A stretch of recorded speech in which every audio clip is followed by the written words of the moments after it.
คลิปนี้จะมาสอนวิธีกวดเบิ่งเลขบัญชีของเราเนาะของธนาคารการค้าเนาะก่อนอื่นเข้าไปที่แอป BCA1 เนาะหลังจากนั้นเฮามาใส่รหัสผ่านกดรหัสผ่านเข้าไปเลยหลังจากเฮากดรหัสผ่านเรียบร้อยแล้วมันจะเข้ามาสู่หน้านี้เฮาต้องกดเข้าตัวนี้เลยนะกดเข้าไปเลย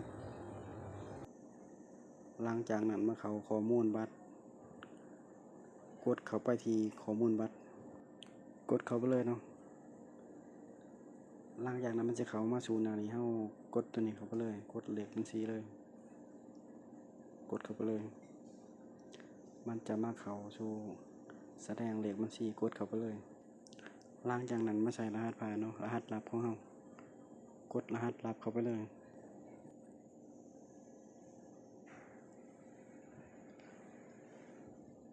หลังจากใส่รหัสเรียบร้อยกดต่อไปเลยหลังจากนั้นมันก็จะเห็นนี่แม่นเลขบัญชีของเฮาเนาะคลิปนี้ก็จบเพียงเท่านี้